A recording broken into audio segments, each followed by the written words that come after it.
السلام علیکم ورحمۃ اللہ وبرکاتہ۔ معزز و مکرم ناظرین، حاضرین و معزز خواتین، آن لائن درس قرآن کریم کی اس مبارک و مسعود محفل میں ایک بار پھر آپ کا خیر مقدم ہے۔ گزشتہ درس میں جہاں تک کہ ہم نے آیت قرآنی کی تلاوت کی تھی، اس تسلسل کو جاری رکھتے ہوئے آج سورۃ الاعراف کی چند آیتیں پیش کی جاتی ہیں۔ اعوذ باللہ من الشیطان الرجیم، بسم اللہ الرحمن الرحیم۔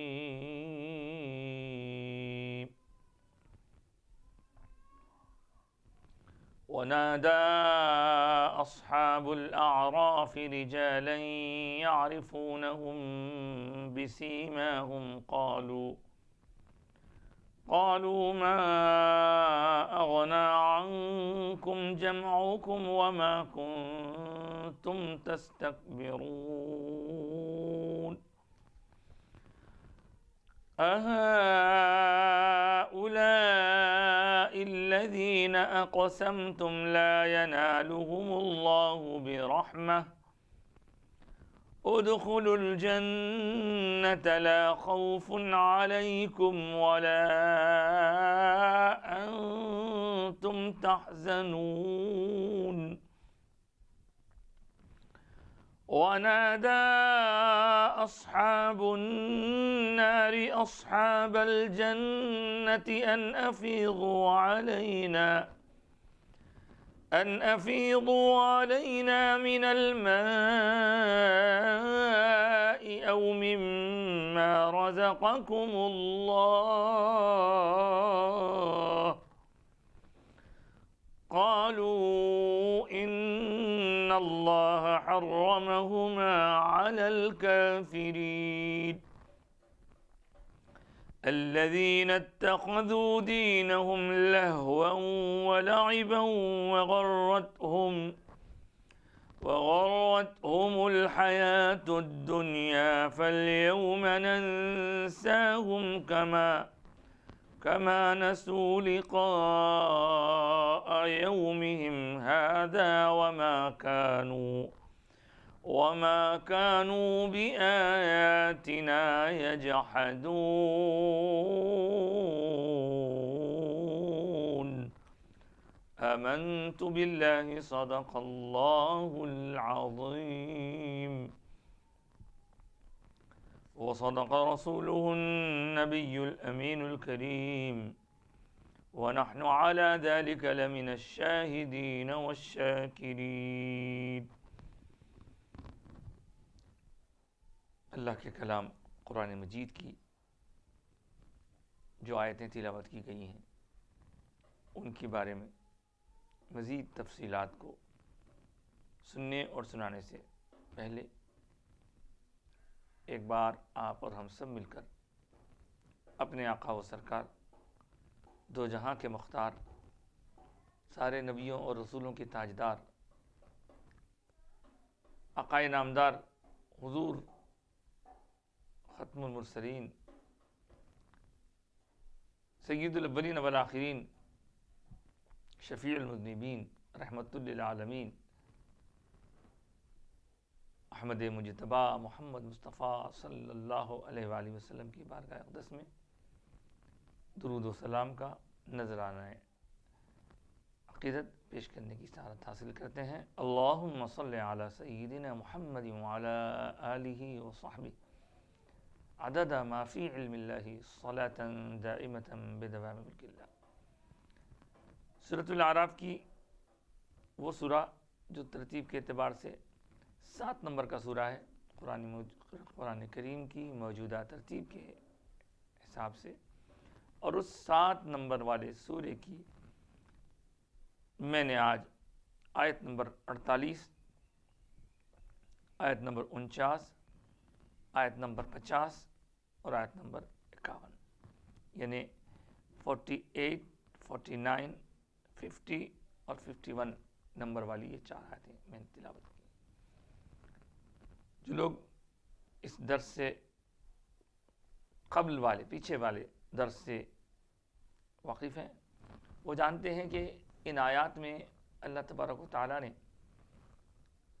دوزخ اور جنت میں چلے جانے کے بعد لوگوں کے درمیان جو کنورزیشن ہوگا، جو مکالمہ ہوگا، جو گفتگو ہوگی، اس کی تھوڑی سی جھلک پیش فرمائی ہے۔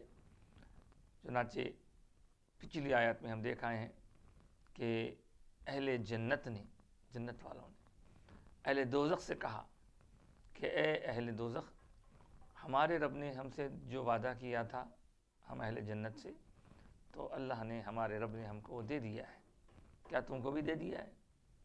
تو پھر وہ اس کا جواب دیتے ہیں، اور اس کے بعد ان کے اس حال پر، یعنی اہل دوزخ کے حال پر لعنت کی جائے گی کہ فَأَذَّنَ مُؤَذِّنٌ بَيْنَهُمْ اللَّعْنَةُ اللَّهِ عَلَى الظَّالِمِينَ، ظالمین پر لعنت ہے۔ وہ لوگ جو اللہ کے راستے سے لوگوں کو روکتے تھے اور اس میں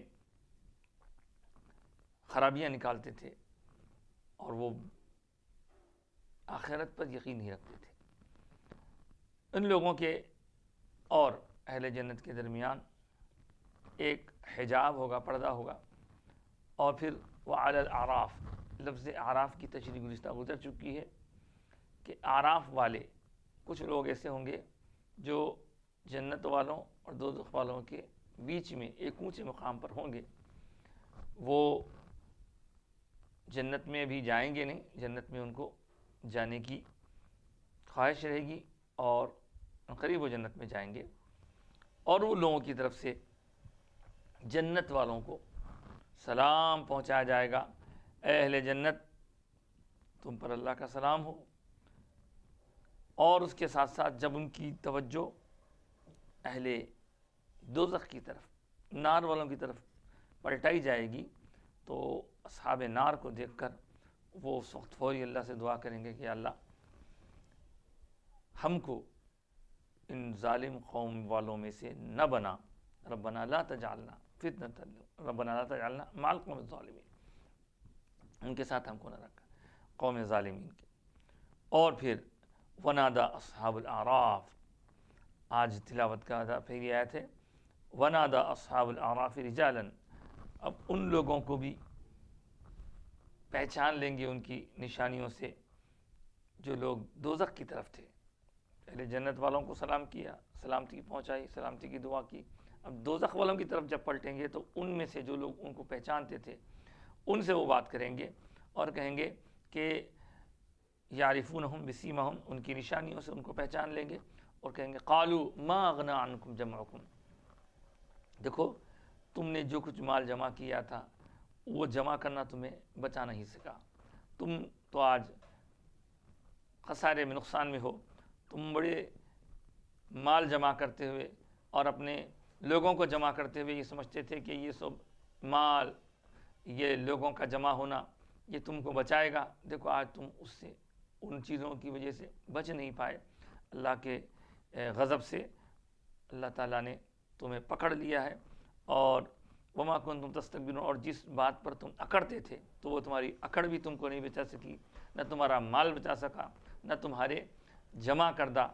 اشیاء بچا سکے، نہ تم لوگوں کو جو جمع کرتے تھے وہ جمع کیے جانے والے لوگ تمہیں بچا سکے، کیونکہ آج تم اللہ کی نعمتوں سے دور ہو اور دوزخ میں ڈال دیے گئے ہو۔ اور آگے کہتے ہیں اہؤلاء الذین اقسمتم، ہاں پھر پوچھتے ہیں کیا یہی وہ لوگ ہیں جن کے بارے میں تم قسم کھاتے تھے؟ دیکھیے دنیا میں جب ہم رہتے ہیں تو دنیا میں اچھے برے لوگ رہتے ہیں، تو جو برے لوگ ہوتے ہیں وہ اچھوں کے بارے میں طعنے کستے ہیں اور طرح طرح کی ایسی باتیں کیا کرتے ہیں کہ جن سے تکلیف ہوتی ہے اہل جنت کو، یعنی نیک لوگوں کو تکلیف ہوتی ہے، اللہ کے راستے پر چلنے والوں کو تکلیف ہوتی ہے، ان کا مذاق اڑایا جاتا ہے۔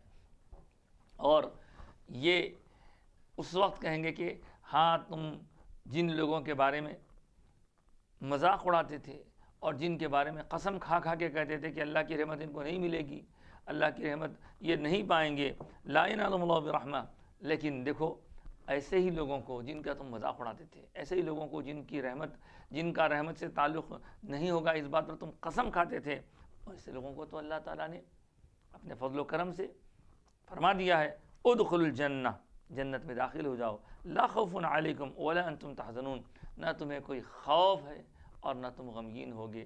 تو آپ دیکھیں کس طرح اہل جنت کو الگ کیا، اہل دوزخ کو الگ کیا، اور الگ کرنے کے بعد میں بھی پھر ان کے درمیان کی جو گفتگو ہے وہ ہمیں سنائی جا رہی ہے۔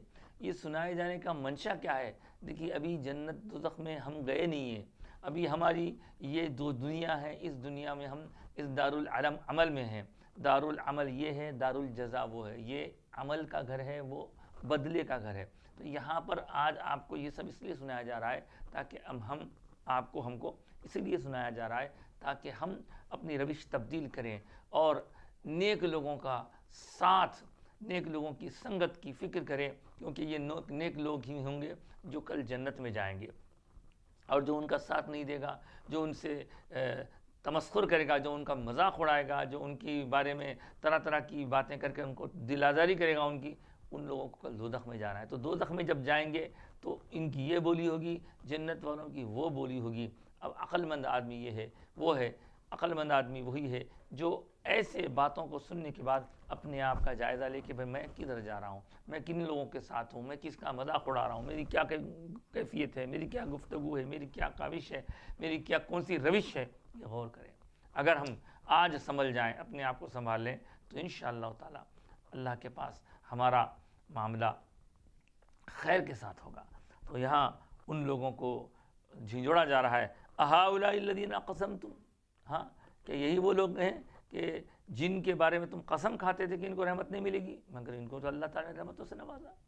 نیک لوگ جو تھے، اللہ کے خاص بندے جو تھے، اہل اللہ تھے، جن کو ہم اولیاء صالحین وغیرہ کہتے ہیں، ان لوگوں کو تو اللہ نے فرما دیا ہے کہ ادخلوا الجنہ، جنت میں داخل ہو جاؤ، لا خوف علیکم، تم کو کوئی خوف نہیں ہوگا، ولا انتم تحزنون، اور نہ ہی تم لوگوں کو کوئی غم ہوگا۔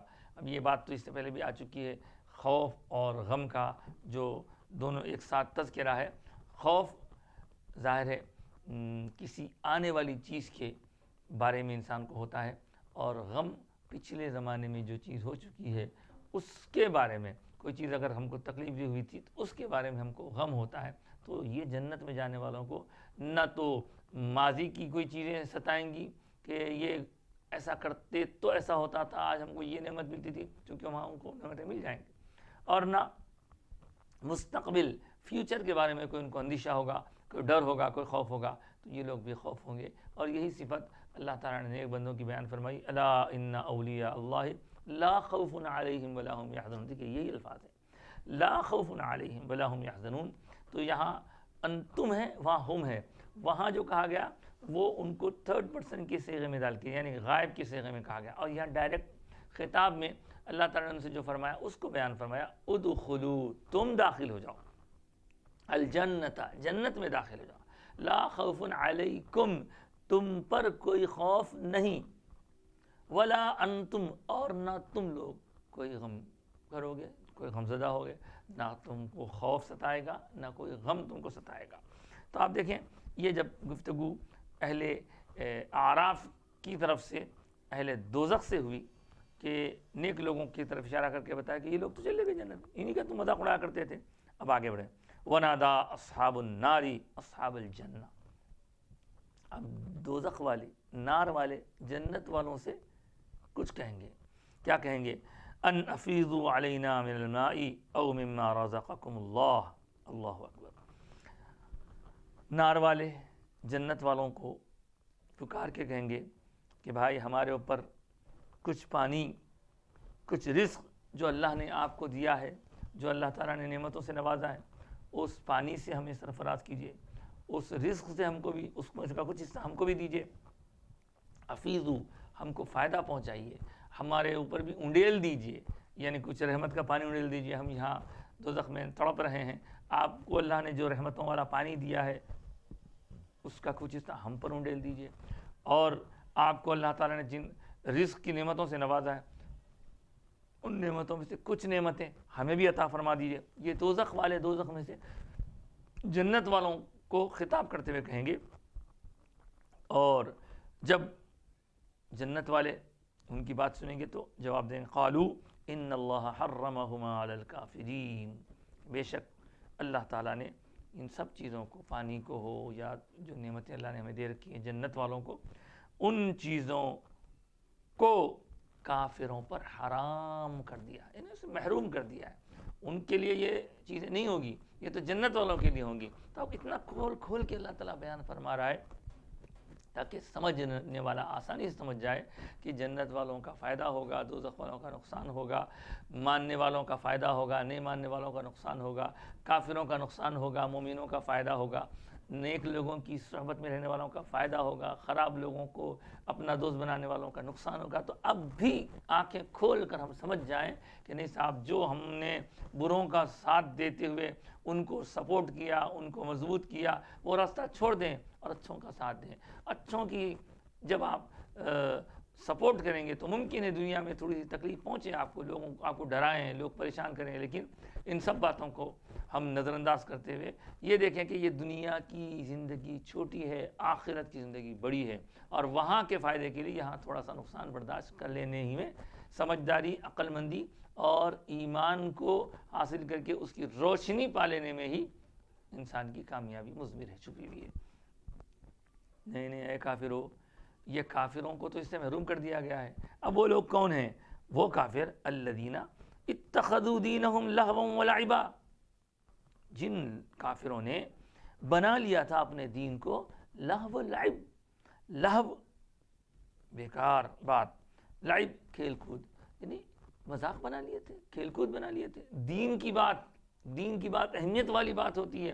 اگر دین کی باتوں کا لوگ مذاق اڑانے لگ جائیں گے، آج تو مذاق اڑا لیں گے، لیکن کل کیا ہوگا جب اللہ کے سامنے پکڑا جائے گا اور اللہ تعالیٰ کی پکڑ میں آنے کے بعد ان سے یہی کہا جائے گا کہ تم کو تو جنت کی ساری نعمتیں تم کو محروم کر دیا گیا، اور اس وجہ سے کیونکہ تم ایسا کیا کرتے تھے، اپنے دین کا مذاق اڑایا کرتے تھے. دین کے بارے میں لہو لعب اس کو سمجھتے تھے.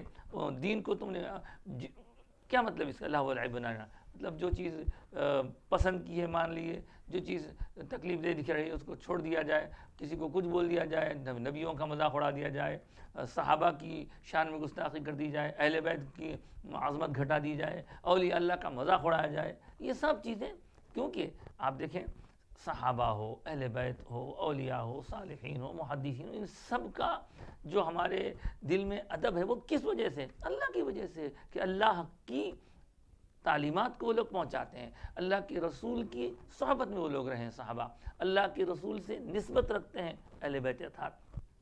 اولیاء اللہ کے دین کے محافظ ہیں، علماء، صلحاء، فقہاء، محدثین، ان لوگوں نے اللہ کے دین کی حفاظت میں اپنی جانیں صرف کر دی ہیں. اب اگر ہم ان کا مذاق اڑاتے ہیں تو یہ دین کا مذاق اڑانا ہی ہے. تو ان لوگوں نے اپنے دین کو لہو و لعب بنا لیا تھا. اور وغرتہم الحیات الدنیا، یہ جملہ بڑا ہمارے اس حال پر بہت یعنی وقت پر بہت زیادہ اہمیت رکھتا ہے اگر ہم اس پر غور کریں. کیا؟ وغرتہم الحیات الدنیا، اور دنیا کی زندگی نے ان لوگوں کو جنہوں نے دین کا مذاق اڑا لیا، جنہوں نے دین کو یا دین والے علماء صلحاء کو برا بھلا کہنا اور دین کے بارے میں مذاق اڑانا جنہوں نے اپنا طریقہ بنا لیا تھا، ان لوگوں کو یہ کہا جا رہا ہے کہ تم نے یہ جو کچھ کیا نا، یہ محض اس لیے کیا کیونکہ تم کو دنیا کی زندگی نے دھوکے میں ڈال دیا تھا. دنیا کا تھوڑا سا آرام، تھوڑا سا آسائش، تھوڑی سی سکون، تھوڑی سی چیزیں وہ بہت مختصر سی ہیں، لیکن بندہ اگر اپنے آرام و آسائش میں اتنا کھو جائے کہ اللہ کے دین کی، اللہ کے احکام کی پرواہ نہ کرے، اللہ رب العزت کے فرامین کو پس پچھ ڈال دے، اللہ کے حبیب مکرم صلی اللہ علیہ وسلم سے اپنا تعلق مضبوط نہ کرے، حضور کی اطاعت نہ کرے، حضور کی فرما برداری نہ کرے، حضور سے محبت نہ رکھے، حضور سے عشق نہ رکھے، حضور کے متعلقین کا ادب نہ کرے، تو سمجھیے کہ آپ اللہ تعالیٰ کے پاس پکڑے جانے والے. اب ہوتا یہ کہ دنیا میں ہم سوچتے ہیں میرے پاس پیسہ ہے، میرے پاس بنگلہ ہے، میرے پاس گاڑی ہے، میرے پاس سکون ہے، میرے پاس یہ ہے. صاحب یہ ختم ہو جانے والا ہے. یہ تو ضرورت کی زندگی، ضروریات زندگی کی تھوڑی سی ہم کو یعنی ضرورت کی تکمیل کے لیے اللہ تعالیٰ نے یہ موقع عطا فرمائے. ورنہ اگر ہم اپنے اچھے گھر کو دیکھ کر ہاں گھر اچھا ہے، گھر ہی کی تعریف میں لگے رہیں اور اپنے اصل کام سے رک جائیں، اللہ کے رسول کی فرمانبرداری سے رک جائیں، اطاعت سے، اور دین متین کی خدمت سے رک جائیں، تو بالکل نادانی ہے. کسی کو اگر گاڑی مل جائے، کسی کو اگر کوئی اچھا کوئی تحفہ مل جائے، اور کوئی کسی کو کوئی کچھ مل جائے، تو اگر اس کے اندر وہ دیوانہ ہو جائے، بولے کہ بھائی یہی سب کچھ تھا، یہ سب کچھ نہیں ہے. یہ تو صرف دنیا کی ضرورت کا سامان ہے. سب کچھ تو اللہ کے پاس ہوگا. یہ سب کچھ اگر اللہ کے راستے میں رکاوٹ بن رہا ہے تو یہ بہت بڑی نقصان دہ چیز ہے. ہاں اگر اللہ کے راستے میں چلنے کے لیے یہ مدد کر رہا ہے تو یقیناً یہ کام کی چیز ہے. ورنہ اللہ کے کلام کی بہت ساری آیتیں یہ بتاتی ہیں، یا ایھا الذین آمنوا لا تلہکم اموالکم ولا اولادکم عن ذکر اللہ. اے ایمان والو، اللہ کے ذکر سے تمہیں تمہاری اولاد یا تمہارا مال اللہ کی یاد سے غافل نہ کرے، تمہیں اس میں تم کھو نہ جاؤ، مال کی، اولاد کی، اور یہ تمام تر چیزوں میں ہم کھو جائیں، اللہ کو فراموش کر دیں، اللہ کی یاد سے غافل ہو جائیں، اللہ کے احکام کو پس پش ڈال دیں، اللہ کے رسول کے ارشادات کو ہم اگنور کر دیں، تو دوستو یہ چیز ہمارے لیے کبھی فائدہ مند نہیں ہو سکتی. ہاں نعمتیں مل رہی ہیں تو اللہ کا شکر ادا کرتے ہوئے، اللہ یہ سب کچھ تم نے دیا ہے، یہ تیرے فضل اور کرم کا صدقہ ہے، یقیناً میں تیرے شکر میں مزید اور تیری عبادت کروں گا اور تیرے شکر گزار بندوں میں شامل ہونے کی دعا کرتا رہوں گا. یہ فکر ہونی چاہیے. الذین اتخذوا دینہم لہوا ولعبا وغرتہم الحیات الدنیا، اور ان لوگوں کو دنیا کی زندگی نے دھوکے میں ڈال رکھا تھا. اللہ اکبر. اب اس پر بہت کچھ کہا جا سکتا ہے. ہم بہت سارے اپنے احباب کو دیکھتے ہیں کہ دنیا کے ہر کام کے لیے ان کے پاس وقت ہے، لیکن نماز کے لیے وقت نہیں. اتنا مصروف، اتنا بھاگ دوڑ، صبح سے لے کے شام تک بھاگ دوڑ کرتے ہیں، سب کچھ کرتے ہیں. بھائی فراہ مقام پر جو ہے اللہ کے کچھ بندے بیٹھ کے اللہ کا ذکر کرتے ہیں، ذرا ایسا فرصت نہیں ملتی. کبھی کوئی اللہ کے محبوبین کی طرف سے کچھ ان کا عرس مبارک ہوتا ہے تو اس میں کچھ واعظ، نصیحت، تقریر اور وغیرہ ہوتی ہے. وہاں آ کے بیٹھیے، سنیے، نیک لوگوں کی صحبت میں بیٹھیے، دل نرم ہوگا. دنیا کی طرف جو ہم پوری طرح راغب ہو گئے، وہاں سے نکل کے ذرا دین کی طرف راغب ہوں گے. نہیں صاحب، میں سوچتا ہوں، کئی مرتبہ سوچتا ہوں آنا سنوں، اگر نہیں ہوتا. ہاں وہی اگر کوئی اب سردی زیادہ ہے، ایسا ہے، ویسا ہے، 50 بہانے. مسجد میں بیٹھ کے نماز پڑھنے کے وقت میں خیال آئے گا کہ وہ کام ہے، یہ کام ہے. لیکن اکثر ہم اپنی آنکھوں سے دیکھتے ہیں کہ مسجد میں سے تو نماز پڑھتے ہی فوری اس طرح تیزی سے نکل جاتے ہیں جیسے کہ ان کو بہت ضروری کام ہے. لیکن جب ہم دیگر لوگوں کے ساتھ نماز سے فارغ ہو کے باہر نکل کے دیکھتے ہیں تو وہی لوگ چوراہے پہ ٹھہرے، کہیں دکان پہ ٹھہرے، کہیں کسی مقام پہ ٹھہرے، نکڑ پہ ٹھہرے، بڑی باتوں میں مصروف مگن ہیں. تو خیال آتا ہے کہ کیا یہ اتنا ضروری کام تھا کہ انہوں نے اللہ کے گھر میں رہنے کو مختصر کر دیا اور اس کام کے لیے آ کے کھڑے ہو گئے. اللہ بچائے اسے، اللہ اس سے بچائے. ہم سب کو نیک توفیق عطا فرمائے. دین کے بارے میں جو ہم کو فائدہ پہنچانے والی بات ہے، ویسی بات دنیا کی کر کے ہم پھر دین کی طرف راغب. اور اس بارے میں اکثر میں بزرگوں کا یہ قول عرض کرتا رہتا ہوں، فارسی کا ہے وہ کہتے ہیں کہ بھائی دست بکار دل بیار، یعنی ہاتھ پاؤں ہمارے جسم کے اعضاء یہ کام میں لگے رہیں لیکن ہمارا دل اللہ کی طرف لگا رہے، اللہ کی طرف راغب رہے. اگر ایسا ہوگا تو پھر آدمی بیکار وقت نہیں گزارے گا. اللہ ہم کو سب کو توفیق عطا فرمائے. تو وغرتہم الحیات الدنیا، یہاں مجھے یاد آیا مولانا روم نے بڑی اچھی بات کہی تھی ایک موقع پر کہ دنیا اور آخرت کیا ہے. تو بتایا کہ یہ جو دنیا ہے سمجھیے کہ دنیا پانی ہے. آخرت کیا ہے؟ تو کہا آخرت سمجھیے کہ ایک طرح سے کشتی ہے. کشتی میں بندہ بیٹھ کے جا رہا ہے تو کشتی روڈ پر نہیں چلے گی، کشتی ریت پر نہیں چلے گی، کشتی پہاڑوں پر نہیں چلے گی. کشتی کو چلنے کے لیے پانی ہی چاہیے. تو انسان کو آخرت بنانے کے لیے دنیا ہی چاہیے، لیکن دنیا کو ہمیشہ سیکنڈ نمبر پہ کیا اور آخرت کو فرسٹ نمبر پر، فرسٹ پرائیورٹی دیجیے آخرت کو. اور کہا یہ کہ جس طرح کشتی اور پانی کا رشتہ ہے، پانی پر ہی کشتی چلتی ہے، دنیا ہی سے ہم کو گزر کے آخرت کی فکر کرنی ہے، لیکن ہمیشہ کشتی اوپر رہے پانی نیچے رہے، کشتی اوپر رہے پانی نیچے رہے. کشتی اور پانی کا جو یہ تعلق ہے، اس میں اگر ذرا سی گڑبڑ ہو جائے، دیکھیے آپ کشتی جب تک چلتی ہے جب تک پانی اس کے اندر داخل نہیں ہوگا، ایک بار کہیں سے سوراخ ہو جائے اور وہ پانی جو کشتی کے نیچے تھا سوراخ کے ذریعے اوپر آنے لگ جائے، کشتی میں پانی بھرنے لگ جائے، تو آپ دیکھیں گے کہ وہ کشتی باقی نہیں رہ سکتی، اس کا باقی رہنا ممکن نہیں ہوتا. تو کشتی کو آخرت سمجھیے، وہ ہمیشہ اہمیت سے اس کی طرف توجہ دیے، اور جو دنیا ہے وہ دنیا کے پانی کو آخرت میں داخل ہونے مت دیجیے. ایک بار وہ داخل ہو جائے گی تو پھر وہ کشتی پوری تہس نہس ہو کر ڈوب جائے گی. اس طرح دنیا میں رہنا ہے، کھانا ہے، پینا ہے، کمانا ہے، دوستی کرنا ہے، شادی، بچے، سب کچھ ہے، لیکن وہ سب لیمیٹیشنز کے ساتھ، اور توجہ پوری آخرت کی طرف. اگر غور کیا جائے تو اس کے اندر بھی بڑی حکمت کی باتیں ہمارے لیے کہ بڑے ہمارے لیے سبق ہیں اس کے اندر سمجھنے کے لیے. اگر ہم سمجھیں تو اللہ تعالیٰ کو ہماری ضرورت نہیں ہے، لیکن ہم سب کو اللہ کی ضرورت ہے. اللہ تعالیٰ بے نیاز ہے، غنی ہے، محتاج ہم ہیں سارے چیزوں کے لیے. اللہ کی ضرورت ہم کو ہے، ہم کو اللہ کی ضرورت ہے، اللہ کو ہماری ضرورت نہیں ہے. یہ بات سمجھ لیں اور اپنی زندگی کو گزاریں، لیکن کوئی کام زندگی کا ایسا نہ ہو جو اللہ کی یاد سے غافل کرنے والا ہو. اللہ ہم کو غافلین میں شامل ہونے سے بچائے.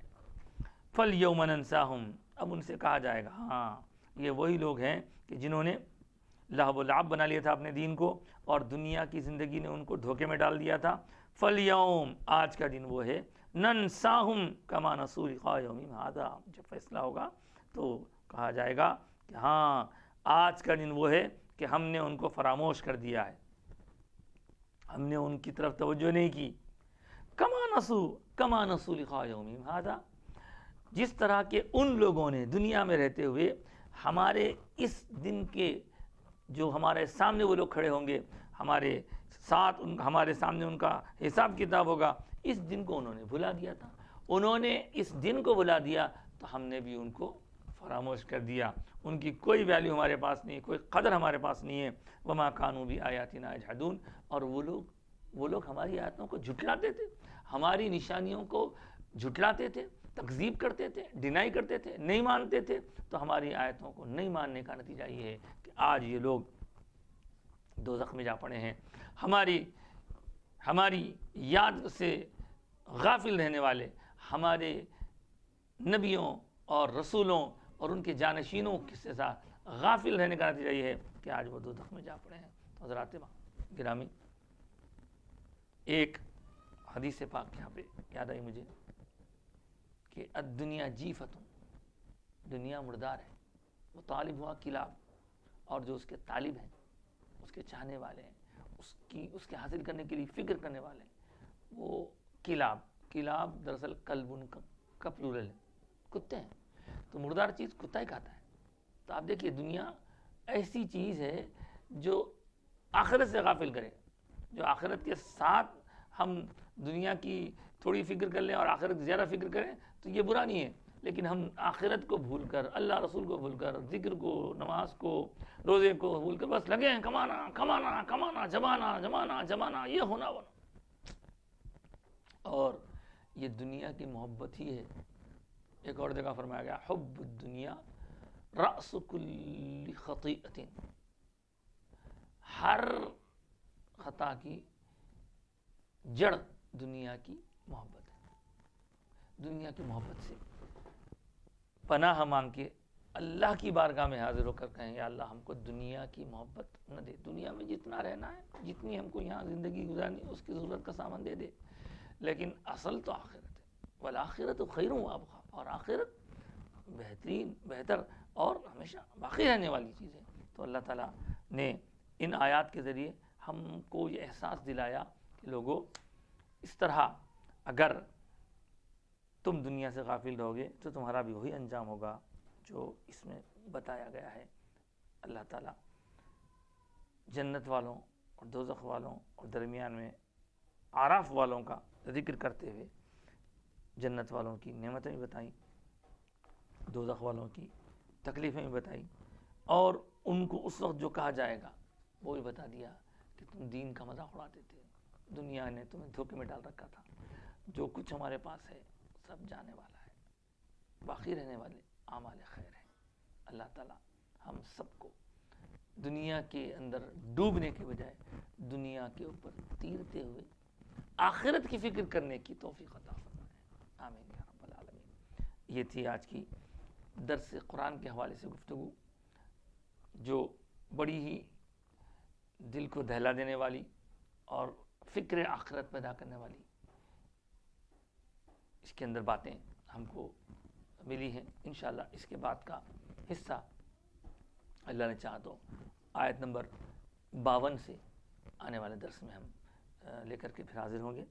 درس قرآن کے حوالے سے گفتگو مکمل ہوئی، اب حدیث پاک اور اس کی مختصر سی تشریح آپ کے سامنے پیش کی جائے گی۔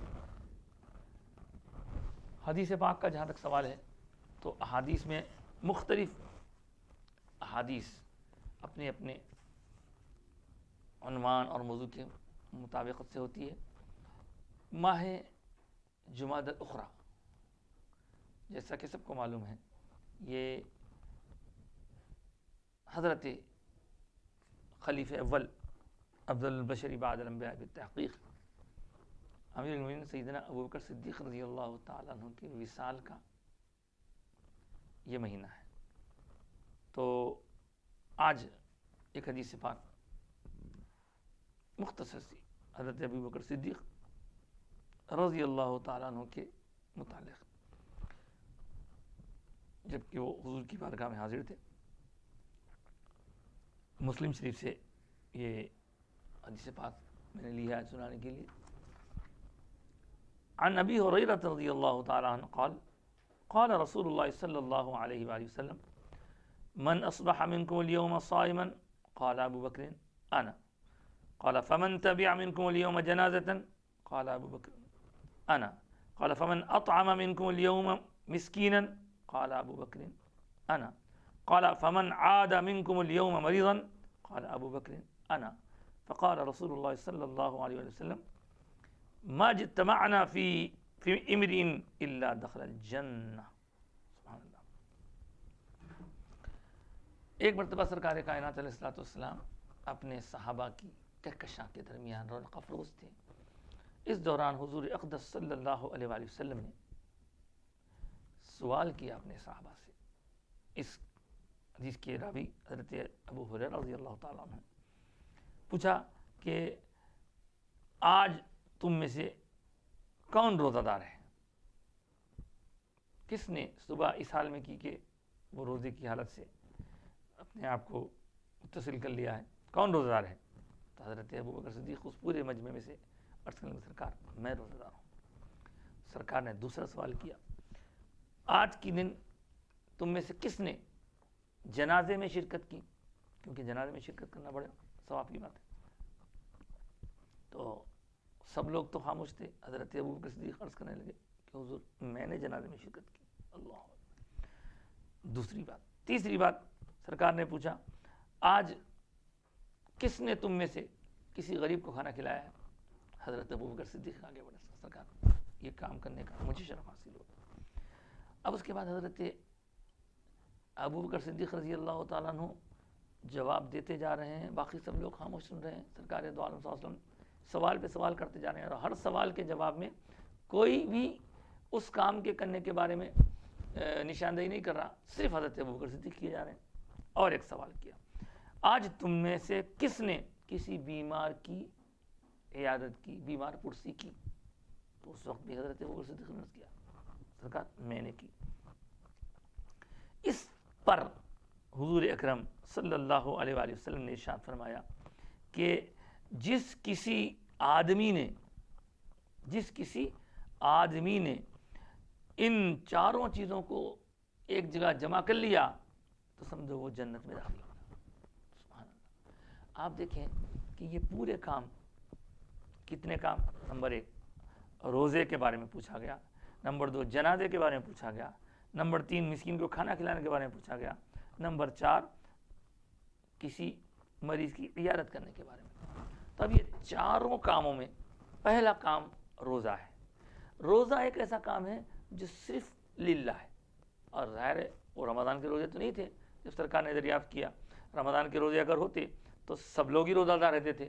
یہ نفل روزے کی بات ہو رہی ہے. تو نفل روزہ رکھنا کتنا فضیلت والا ہے اس حدیث پاک سے معلوم ہوا. لیکن نفل روزہ جو اللہ کے لیے رکھا گیا اس کے علاوہ باقی 3 کام جو ہیں وہ تینوں کام بھی اللہ کے لیے ہی کیے گئے, لیکن اس کا تعلق بندوں کے خدمت سے ہے.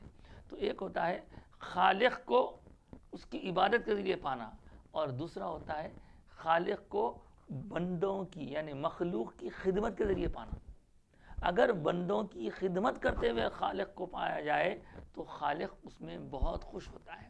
روزہ ضرور رکھیے, لیکن اگر کوئی ہم روزہ رکھ کر اپنے آپ کو لوگوں کے سامنے ایکسپوز کریں کہ میں روزہ ہوں, میں یہ نہیں کر سکتا, میں یہ کام نہیں کر سکتا, تو یہ تو روزہ آپ کے رب کا خاص معاملہ ہے. اور بندگان خدا کی اس کے باوجود خبرگیری کرنا, فکر کرنا, یہ اسلامی تعلیمات کا حصہ ہے. اور آپ چنانچہ دیکھیں کہ سرکار پاک علیہ السلام نے پہلے سوال کیا روزہ کون ہے. روزے کے بعد دوسرا سوال جو ہوا جنازے میں کس نے شرکت کی, تو جنازے میں شرکت کرنا بہت ثواب کا کام ہے. اور یہ تو آپ کو معلوم ہی ہے کہ صلاح جنازے کی بات آتی ہے تو صلاۃ جنازہ کے نماز جنازہ فرض کفایہ کہا جاتا ہے. نماز جنازہ فرض کفایہ, تو وہ فرض ہے اور اس کا ثواب بہت ہے.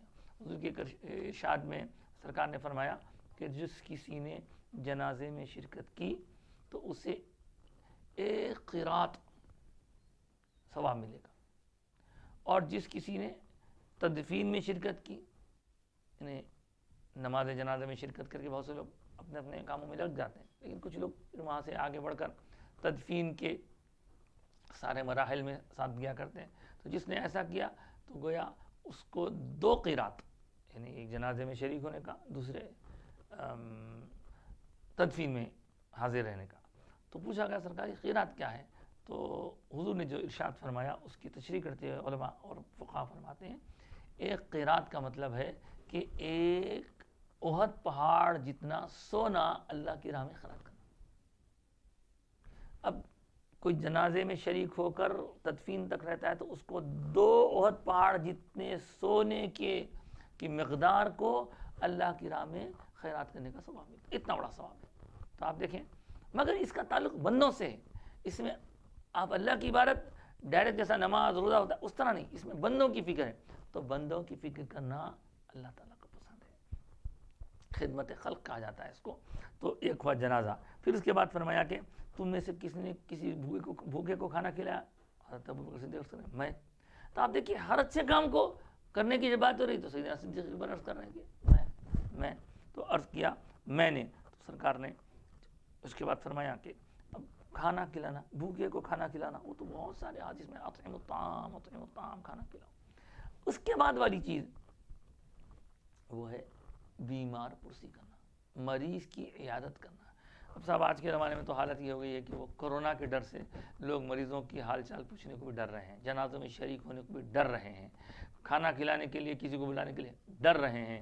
تو اس موقع پر جب کہ جمادی الاخری کا مہینہ شروع ہوا ہے, حضرت سیدنا ابوبکر صدیق رضی اللہ تعالیٰ عنہ کی سیرت پاک کا ایک زبردست منظر ہمارے سامنے ہے کہ آپ ایسے کاموں میں بہت بڑھ چڑھ کے حصہ لیتے تھے. جنازے میں شرکت کرنا اور مریضوں کی عیادت کرنا, کھانا کھلانے کی فکر کرنا, یہ تو بہت آپ کے واقعات ہیں. تو اس طرح اس میں بیان کیے گئے چاروں چیزوں کے بارے میں حضور اقدس صلی اللہ علیہ وسلم نے ارشاد فرمایا جس کسی شخص میں یہ 4 چیزیں ایک ساتھ جمع ہو جائیں تو سمجھو کہ وہ جنت میں گیا, یقیناً وہ جنتی ہے. تو جنت اللہ تعالیٰ کی طرف سے ایک انعام ہے, لیکن بندوں کی خدمت کرنا یہ اللہ کا حکم ہے. آپ خدمت کرتے جائیے, بندوں کی خبرگیری کرتے جائیے. اب آپ کے اعمال میں کتنی ترقی ہوگی یہ اللہ تعالیٰ اپنے فضل سے فرماتا رہے گا۔ تو اس سے ایک بات تو یہ معلوم ہوئی کہ اعمال خیر کا اس حدیث پاک سے ہم کو جذبہ مل رہا ہے۔ دوسرے یہ کہ حضرت ابو بکر صدیق رضی اللہ تعالیٰ عنہ افضل البشر بعد الانبیاء بتحقیق رہتے ہوئے جی اور بڑی فضیلتوں کے حامل رہتے ہوئے آپ بیٹھ نہیں گئے، ارے صاحب میں تو سرکار کا یار غار ہوں، اب مجھے نماز کی کیا ضرورت ہے، مجھے روزے کی کیا ضرورت ہے، مجھے کسی خدمت کرنے کی کیا ضرورت ہے، سب لوگ آ کے میری خدمت کیجئے، سب لوگ آ کے میری خبر گیری کیجئے، میں تو سرکار کا اتنا قریبی ہوں۔ دیکھو صاحب حضرت ابوبکر صدیق رضی اللہ تعالیٰ عنہ اتنی بڑی فضیلت رکھنے کے باوجود، اتنی بڑی شان اور مرتبہ رکھنے کے باوجود اعمال خیر کے بارے میں کتنے زیادہ سیریس ہیں، اور ہم بہت سارے کاموں کو چھوٹا ہے یہ سمجھ کر چھوڑ دیتے۔ نہیں صاحب، ہماری زندگی میں ہونا، بیمار پرسی بھی کرنا، جنازے میں شریک بھی ہونا، مسکینوں کھانا بھی کھلانا۔ اب روزہ تو خیر نفل روزہ ہے، پیر جمعرات کا روزہ رکھنے کی کوشش کیجئے، کل پیر ہے، پیر کا جمعرات کا روزہ رکھنے کی کوشش کیجئے۔ اب لوگ کہتے ہیں کہ صاحب روزہ رکھنے سے بہت سارے بیماریاں بھی چلے جاتے ہیں، تو صاحب بیماریاں دور بھگانے کے لیے آپ روزہ مت رکھیے، اللہ کو منانے کے لیے روزہ رکھیے۔ اللہ پاک جب راضی ہو جائے گا تو پھر آپ کی بیماریاں بھی خود بخود چلے جائیں گی۔ مقصد اللہ کی رضا ہونا، مقصد اللہ کی رضا ہونا۔ بہرحال یہاں ایک بات چلتے چلتے عرض کروں، یہ ابھی تو آپ نے حدیث پاک سماعت کی، اب رہا سوال فقہی مسئلہ۔ فقہی مسئلے کے بارے میں آپ روزے کے بارے میں ہی سن لیجئے کہ ابھی جمادی الاخری تو چالو ہو گیا ہے، اس کے بعد رجب، شعبان اور رمضان۔ اکثر لوگوں کو دیکھا گیا ہے کہ جمعے کے دن کوئی وجہ سے روزہ رکھنا چاہے تو سوچتے ہیں کہ ارے جمعے کو روزہ رکھنا منع ہے۔ جیسے کچھ لوگوں کی عادت رہتی ہے کہ 13، 14، 15 تین تاریخیں اس کی جو چاند کی ہوتی ہیں اس کو روزہ رکھتے ہیں۔ تو وہ 13، 14، 15 کے 3 دنوں کے درمیان اگر جمعہ آ جائے تو کیا روزہ رکھنا چاہیے کہ نہیں رکھنا چاہیے؟ کیونکہ بہت سے لوگوں کے ذہن میں یہ بیٹھا ہوا ہے کہ جمعے کے دن روزہ رکھنا منع ہے۔ تو یہ بات علماء نے تفصیل سے لکھی ہے کہ اگر کوئی وجہ ہے 13، 14، 15 میں سے کوئی آ گئی ہے جمعے کے ساتھ، یا کوئی شب معراج کی وجہ سے، یا شب برات کی وجہ سے، یا شب قدر کی وجہ سے، یا پھر محرم کے روزے آ جائیں، تو ایسی صورت میں اس وجہ کی بنیاد پر جمعے کو روزہ رکھا جا سکتا ہے۔ اب جو ذہن میں بیٹھا ہوا ہے کہ جمعے کو روزہ نہیں رکھنا، تو ایسا روزہ رکھنے سے منع کیا گیا ہے جو دوسرے سارے دنوں کو چھوڑ کر صرف جمعے کو روزہ رکھنا، صرف جمعے کو روزہ رکھنا، صرف جمعے کو، یعنی جمعرات کو بھی نہیں رہ رہے ہیں، ہفتے کو بھی نہیں، خالی جمعے کو جمعہ روزہ رکھنا ہے۔ تو اس طرح کا روزہ رکھنا منع قرار دیا گیا۔ تو یہ ایک فقہی مسئلہ تھا، اور اس طرح آج کی گفتگو میں ہم نے تمام تر چیزوں کو کوشش کی، درس قرآن بھی ہوا، حدیث پاک کی تشریح بھی ہوئی، ایک فقہی مسئلہ بھی بیان کیا گیا۔ اب اولیاء اور صالحین کے واقعات میں سے ایک واقعہ بیان کرتے ہوئے ہم دعا کی طرف راغب ہوتے ہیں۔ ایک بزرگ اپنے مریدین کے ساتھ جا رہے تھے، ان کے مریدین، ان کے شاگرد، تلامذہ جو بھی تھے وہ بھی نیک تھے، حضرت بھی نیک۔ جاتے ہوئے ان کی نظر پڑی ایک مقام پر، سڑک کے کنارے کچھ لوگ ایسی حرکتوں میں مبتلا ہیں جن کو سماجی طور پر کوئی پسند نہیں کرتا، کھانا پینا، ہنسی مذاق، شراب نوشی، گانا بجانا، ان چیزوں میں پڑے ہوئے ہیں۔ تو جو حضرت کے مریدین اور تلامذہ تھے، شاگرد، ان لوگوں نے کہا حضرت یہ دیکھیے یہ لوگ جو ہے ہمارے سوسائٹی کے لیے کتنی یعنی ہمارے لیے عیب کی بات ہے کہ یہ لوگ ایسا کر رہے ہیں، لہٰذا آپ ان کے حق میں بد دعا کیجیے تاکہ یہ ہلاک ہو جائیں اور ہمارا معاشرہ پاک صاف ہو جائے۔ تو حضرت نے کیا کیا، ٹھیک ہے ہاتھ اٹھاؤ، سب لوگ ہاتھ اٹھائیں، میں دعا کرتا جاتا ہوں تم آمین کہو۔ اچھی بات، اب سب لوگ آمین کہہ رہے ہیں، تو حضرت نے دعا کرتے ہوئے یا اللہ یہ جس طرح یہاں مزے میں ہیں، یہ جس طرح یہاں مزے میں ہیں، اللہ ان کو آخرت میں بھی مزہ عطا فرما، آخرت میں بھی سکون عطا فرما۔ یا اللہ ان کے اندر وہ کیفیت پیدا کر دے جو ان کو آخرت میں مالا مال کر دے۔ اب آپ دیکھیں کہ جب یہ دعا کی تو ان لوگ آمین بولنے کا ارادہ کیے، پھر خیال کہ یہ کیا دعا کر رہے ہیں، ہم نے تو حضرت سے یہ معروضہ کیا تھا کہ حضرت آپ ان کے حق میں بد دعا کیجئے، آپ تو ان کے حق میں بد دعا نہیں کریں بلکہ دعائے خیر کر رہے ہیں۔ پوچھا حضرت آپ کو تو ہم نے عرض کیا تھا کہ آپ بد دعا کیجئے تاکہ یہ ہلاک ہو جائیں، یہ مر جائیں، یہ بیمار پڑ جائیں، تاکہ معاشرے میں ایسی خرابیاں نہ ہونے پائیں۔ تو حضرت مسکرانے لگے، مسکرا کے فرمانے لگے بابا ہماری دعا کا اثر دیکھو، ہماری دعا کا اثر دیکھو، انشاءاللہ انشاءاللہ۔ تھوڑی دیر نہیں گزری وہ سارے لوگ جو گانے بجانے پینے کھانے میں تھے ان سب لوگوں نے بھاگے بھاگے حضرت کی خدمت میں آ کر ہمیشہ کے لیے سچی توبہ کر لی، ہمیشہ کے لیے سچی توبہ کر لی۔ حضرت فرمانے لگے دیکھو میرا منشا یہی تھا، اگر میں ان کی ہلاکت کی دعا کرتا تو یہ لوگ ہلاک ہو جاتے اور ان سے دنیا پاک ہو جاتی، لیکن ہم کو جو برائی ہے وہ برائی سے نفرت کرنی ہے، گندگی سے نفرت کرنی ہے۔ گندا اگر بندہ اگر گندا ہے تو وہ اس کے گندا ہونے کی وجہ سے بندے سے نفرت مت کیجیے بلکہ اس کی گندگی سے نفرت کیجیے اور کوشش کیجیے کہ اس کی گندگی نکل جائے۔ جب ایک مرتبہ اس کی گندگی نکل جائے گی تو پھر وہ پاک صاف ہو جائے گا، جب وہ پاک صاف ہو جائے گا تو پھر وہ آپ کے لیے کنسٹرکٹیو اسسٹ کرنے والا ہوگا۔ اب اس کے ہلاکت کا سوچنا یہ اہل اللہ کا طریقہ نہیں رہا۔ تو حضرات گرامی یہی اولیاء کرام کی تعلیمات رہی ہیں، کبھی بھی کسی کو نقصان پہنچے یہ ان کی فکر نہ تھی، یہ کبھی نہیں سوچتے تھے بلکہ ہمیشہ ان کو فائدہ پہنچانے کی کوشش کرتے تھے۔ یہاں پر بھی دیکھیے اگر وہ اللہ والے دعا کرتے تو ہلاک ہو جاتے، وہ لوگ پتھر گرتے ان کے اوپر، کچھ بھی ہوتا تھا، زمین میں دھس جاتے تھے، لیکن انہوں نے سوچا کہ ان کے اندر جو خرابی ہے وہ خرابی دور ہو جائے، اور ان کی خرابی دور ہو جائے تو پھر وہ آپ کے لیے بہت نیک ساتھی بن سکتے ہیں۔ یہی مشن آقائے دو جہاں صلی اللہ علیہ وسلم کی تعلیمات کی روشنی میں اولیاء کرام نے چلایا۔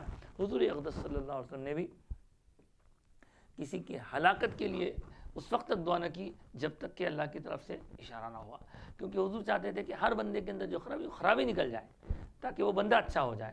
یہی چیز ہم کو آج کے دور میں بھی اختیار کرنا چاہیے تاکہ اسلام کی سچی تعلیمات کا پیغام لوگوں تک پہنچے، اور جو لوگ ایسا کر رہے ہیں ان کے لیے بہترین نتائج ظاہر ہو رہے ہیں اور دوسروں کے دلوں میں نرمی پیدا ہو رہی ہے۔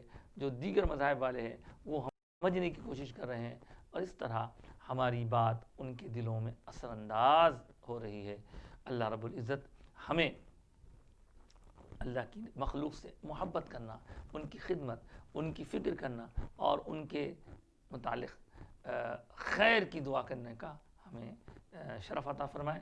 اللہ کی بارگاہ میں دعا کرتے ہیں کہ مولا تعالیٰ آج جو کچھ گفتگو ہوئی قرآن مجید کے درس کے حوالے سے، حدیث پاک کی تشریح کے حوالے سے یا پھر فقہی مسئلے کے حوالے سے اور اہل اللہ کی جو پیاری پیاری ان کی حکایتیں ہیں اس کے حوالے سے، تو یا اللہ ہمارے اندر خیر کا جذبہ بیدار فرما دے اور قرآن پڑھنے، پڑھانے، سنانے اور اس پر عمل کرنے کی توفیق عطا فرما۔ قرآنی تعلیمات کو حاصل کرنے اور اس کی روشنیوں کو دوسروں تک پہنچانے والوں میں ہمیں بھی شامل فرما دے، اور جو کچھ کہا ہے مولا اس میں جو اچھا ہے وہ تیری طرف سے ہے، اگر اس میں کچھ کمی کوتاہی لغزش خطا ہوئی ہے اور بے شک ہوئی ہوگی یا اللہ ان خطاؤں کو درگزر فرما۔ وہ خطائیں میری طرف سے، وہ غلطیاں میری طرف سے، وہ لغزشیں میری طرف سے، اور اعمال خیر کی توفیق عطا فرما، ایمان میں کمال عطا فرما، دولت اخلاص کی عطا فرما۔ یا اللہ کسی کا محتاج نہ بنا، دنیاوی آسائشوں کو دیکھ کر تیری یاد سے غافل ہونے والوں میں شامل نہ فرما، بلکہ ہر نعمت پر تیرا شکر کرنے والوں میں ہمیں شامل فرما۔ مولا جن لوگوں نے ہمیں تیری بارگاہ میں دعا کرنے کے لیے کہا ہے ہم ان سب کے لیے دعا کرتے ہیں، سب کی دعائیں قبول فرما۔ خاص طور سے جو بیمار ہیں انہیں شفا کاملہ صحت عاجلہ عطا فرما۔ یا اللہ ہمارے ایک عزیز کی والدہ محترمہ جو ان دنوں دواخانے میں شریک ہیں، طبیعت بہت خراب ہے، یا اللہ ان کو صحت کاملہ شفا عاجلہ عطا فرما۔ ایک ہمارے اور محب ہیں، ان کے سمجھی دواخانے میں شریک ہیں، ان کو بھی صحت کاملہ شفا عاجلہ عطا فرما۔ اور جو دیکھ رہے ہیں، جو دیکھنے والے ہیں، اب وہ خیال کریں گے کہ ہم اگر چاہتے تو ہم بھی دعا کے لیے بولتے تھے، تو یا اللہ ہم ان سب دیکھنے والوں، سب پہنچانے والوں، سب کے متعلقین کی صحت یابی کے لیے دعا کرتے ہیں۔ جن کا جو پڑوسی یا جو رشتہ دار، جو عزیز بیمار ہیں یا اللہ ان سب کو شفا کاملہ صحت عاجلہ عطا فرما، اور ہم کو صحت عافیت کے ساتھ سلامت با کرامت رکھ، ہمارے بزرگوں کو سلامت رکھ، تاکہ ہم خدمت دین کی اس جذبے کے ساتھ سرشار ہو کر کچھ خدمت کر سکیں جو تیری بارگاہ میں تو اپنی بارگاہ میں قبول فرما لے۔ بہت سی بچیاں انبیاء ہی گھروں میں بیٹھی ہیں، ان کے والدین فکر مند ہیں، یا اللہ ان کی تمام تر ضرورتوں کی تکمیل فرما دے، بہترین جوڑے نصیب فرما، شادیوں کا انتظام فرما، شادی شدہ جوڑوں میں خوشحال زندگی عطا فرما، محبت مودت فرما پیدا فرما، جو بے اولاد ہے انہیں اولاد والا بنا، اولاد والے جو ہیں ان کی اولاد کو نیک توفیق عطا فرما، والدین کا فرما بردار بنا دے، نیک اتوار بنا دے، سعادت شعار بنا دے، علم میں، عمل میں، اخلاق میں ترقیاں حاصل کرنے والا بنا دے، اور پروردگار جتنی بے راہ روی، جتنی بھی گمراہیاں پھیل رہی ہیں اللہ ان تمام تر گمراہیوں کے اثرات سے قوم مسلم کو بچا لے، اور مسلمانوں کے اندر اتحاد اتفاق عطا فرما، تمام تر بلاؤں سے جو زمین سے نکلنے والی، آسمان سے نازل ہر بلا سے ہم سب کو اور ہمارے تمام تر چاہنے والوں کو، ہمارے متعلقین، معتقدین، ہمارے سلسلے کے متوسلین، مریدین، طالبین، سب کو فضل و کرم سے سرفراز فرما، ہمارے حضرت قبلہ کو اعلیٰ سے اعلیٰ علیین میں جگہ عطا فرما، اور ہمارے جتنے متعلقہ افراد گزر گئے مولا ان کے درجات کو بلند فرما، اور ہم سب کو بھی جب تک رکھ عزت اور اسلام پر قائم رکھ، عزت سے رکھ مولا، رسوائیوں سے بچا، اور جب وقت آخر آئے تو زبانوں پر کلمہ جاری فرما، زبانوں پر کلمہ جاری فرما، اور آنکھوں میں تیرے حبیب کا جلوہ دکھا دے، ہماری دعائیں قبول فرما، اور قبر کی منزلیں، حشر کے مرحلے سہل فرما دے، دشمنیوں کو ختم فرما دے، دوستیوں کو مستحکم فرما دے، ایک دوسرے کے حقوق ادا کرنے والا بنا دے، علم نافع کی دولت عطا فرما۔ میرے استاد محترم کی بھی طبیعت سردی کی وجہ سے کچھ طبیعت ناساز ہوئی، اللہ ہمارے استاد محترم کو بھی صحت و عافیت کے ساتھ ہمارے سروں پر سلامت با کرامت رکھ، ان کے فیض و برکات علمی و روحانی و قرآنی سے ہم سب کو خوب فیضیاب ہونے کی توفیق عطا فرما، آمین یا رب العالمین، یا ارحم الراحمین، یا اکرم الاکرمین، یا مجیب السائلین، یا امان الخائفین، یا غیاث المستغیثین، اغثنا بجاہ نبیک المصطفیٰ و حبیبک المجتبیٰ صلی اللہ علیہ وآلہ وسلم، و بوسیلۃ الشیخ سیدنا عبد القادر حسنی الحسینی الجعفر الجیلانی قدس اللہ تعالی سر العزیز برحمتک یا ارحم الراحمین، والحمد للہ رب العالمین، بحق لا الہ الا اللہ محمد رسول اللہ صلی اللہ علیہ وسلم۔